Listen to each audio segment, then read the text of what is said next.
au-delà du travail au noir. Un, par la famille, et deux, par la fête. Et je dis, pourquoi vous me dites ça? Vous me dites, en France, la famille explose et vous faites la gueule. Non, mais réfléchissez à ça. C'est-à-dire, je pense que si on avait deux choses à développer. Un, des lieux d'écoute. Faire en sorte que toute personne qui se sent en train de décrocher puisse être assurée de savoir où appeler. Vous ne pouvez pas savoir SOS Amitié, cet isolement. Il y a un système d'alarme pour toutes les entreprises qui se cassent la figure, le préfet immédiatement réunit tout le monde. Il n'y a aucun système d'alarme pour les gens qui sont en train de décrocher. Des lieux d'écoute. Le deuxième élément, je ne crois pas qu'on puisse changer la famille. Aujourd'hui, elle est plutôt monoparentale et elle pèse sur les femmes. C'est un sujet sur lequel il faut qu'on réfléchisse.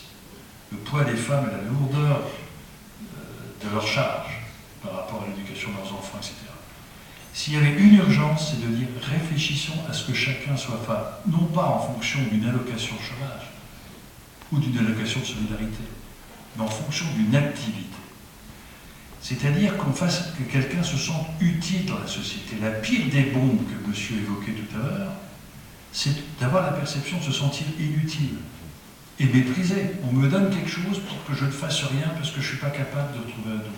Eh bien, si je n'ai pas de travail dans l'économie marchande, parce que la machine a remplacé l'homme, ce qui était d'ailleurs formidable, on a allégé la fatigue physique des gens, mais en même temps, on a mis de plus en plus de gens non qualifiés en inactivité. Et donc, tout le travail de l'insertion a des miracles. Vous le voyez bien chez Emmaüs. On prend des gens cassés, on leur donne un job, et puis 2 ans à 3 ans après, c'est plus le même bonhomme. Il a... Dès le commencement, enfin. Et même dès le commencement. Et le forçat. Bon, voilà, exactement.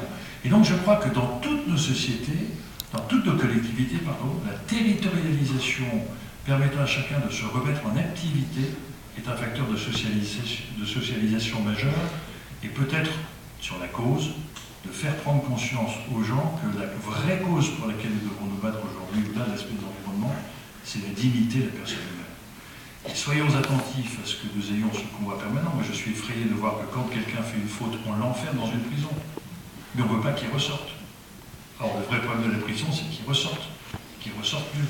Quand on est en échec scolaire, on ne cherche pas à le rattraper. Les écoles de la seconde chance, c'est une formidable manifestation de la vie. Et donc, je crois que des communautés comme les vôtres, n'oubliez pas, communauté. Donc, partage, lutte contre l'isolement. C'est le drame absolu de notre 21e siècle, l'isolement. Donc la communauté. Et la communauté par le respect. Et donc si on avait 2 ou 3 combats à mener, c'est le respect des autres. Parce que trop souvent notre société est en mésestime d'elle-même. Et quand on perd le respect de soi, on ne peut pas respecter l'autre. Et la mise en activité t'est utile, même si cette activité peut paraître bénigne, que ce soit la sculpture, la peinture, le sport et la sculpture sont des langages universels. Même si on ne croit plus à la religion, ou si on y croit un peu, etc., il y a des langages universels qu'il faut absolument développer. Et je crois qu'effectivement, on peut avoir une performance économique réservée par certains, et donc peut-être qu'elle est un peu exclusive par rapport aux capacités dont elle mérite, qu'elle sélectionne, mais cette performance ne peut être stabilisée que si elle respecte les ressources humaines et les ressources environnementales.